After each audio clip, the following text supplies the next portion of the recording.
Now for our story. In the bedroom at the Lane farm to which she was brought after Randy rescued her several days before, Lisa Fenner stood at the mirror, carefully arranging her hair. 2 days of rest, nourishing food, and Aunt Mary's sympathetic understanding had made a great change in Lisa. Today she felt more cheerful than she had in months. For the first time, the feminine desire to look her best had reasserted itself. She'd chosen her most attractive frock from the suitcase Aunt Mary's son had brought to her from the hotel in Wakefield. Now, as she adds a last touch of makeup, she notices with pleasure that the dark circles under her eyes, the drawn lines around her mouth, have almost disappeared.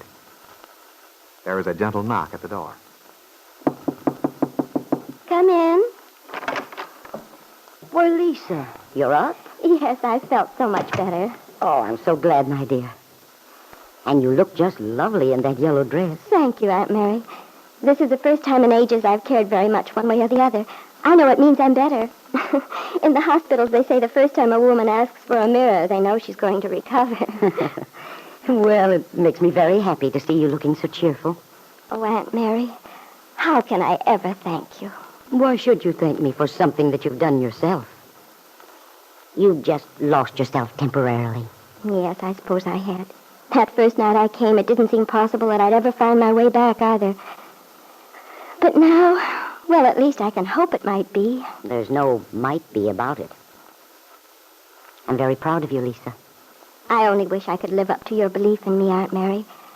I'd like to make you feel your confidence hasn't been wasted. If you really feel like that, there is a way. How? Well, you've told me quite a lot about your work. Your dancing. Oh, my dancing, yes, but that was a long time ago. It's finished now. Somehow I don't believe it is. It may seem that I'm getting beyond my depth when I talk about it. A woman who's lived on a farm most of her life. And yet, I have a feeling about your work, Lisa. I have a feeling the answer to your problem lies in getting back to it. Oh, but I couldn't, Aunt Mary.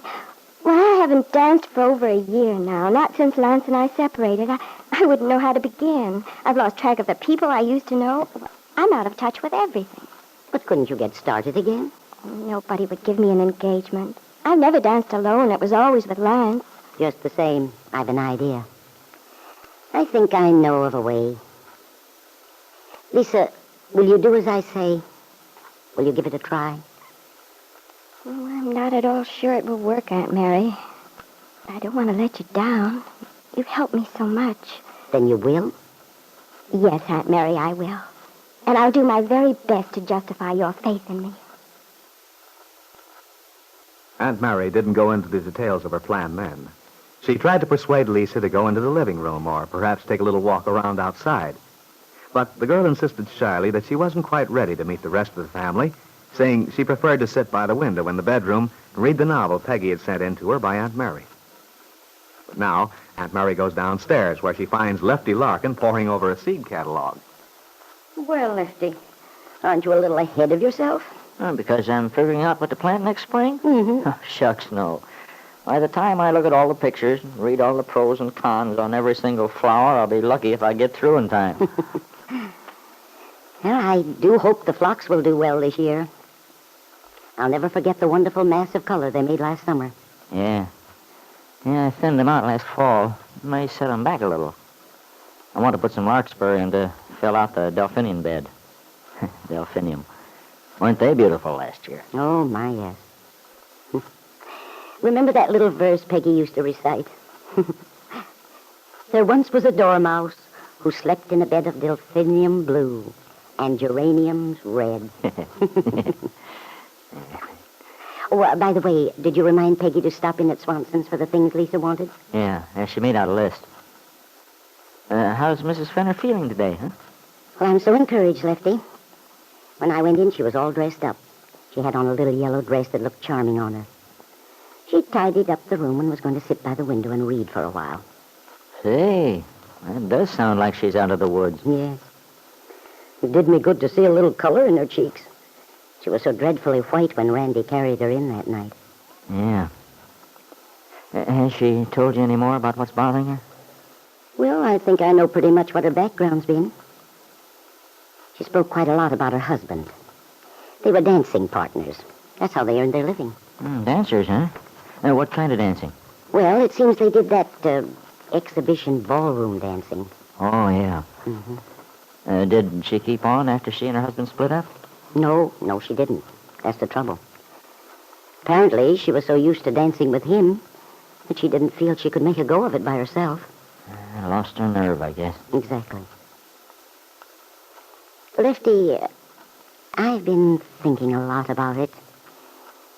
And I think I know a way to help her get it back. You mean to get her started dancing again? Yes. Oh, gosh, Aunt Mary. I know you're up to almost any sort of emergency. But when it comes to glamour girls and careers... I know it may sound as if I'm attempting more than I can handle, but I don't think it is. Lefty, I'm sure Dell Shipley can help Lisa. Dell? Yes, Dell. Now, Lefty, stop looking like a thundercloud. Oh, you ought to be ashamed of yourself. I can't even mention Dell's name without You know how I just going... feel about that woman, Aunt Mary. The way she treated Peggy over her trouble in Chicago. That's all water under the bridge now, Lefty. I never have agreed with your blaming Dell about that. She was only being loyal to you. Dell thought Peggy was guilty, being shielded by you, and she believed in your innocence. Now, you can't blame her for that. I can't forget it either. Regardless, this is one of the times when personal considerations don't matter, compared with getting another person started on the way toward happiness. What makes you so certain that being a dancer again will make that girl happy, Aunt Mary? It isn't just a matter of her dancing again, Lefty. It has a lot to do with her regaining confidence in herself, finding out she can take care of herself, be independent. You see, Lisa depended on Lance, her husband, a great deal. Evidently, he always made the arrangements, decided where they'd go, what music they'd use, and all that sort of thing. She just left everything to him. And that was all right, then. What sort of a guy was he, this Lance?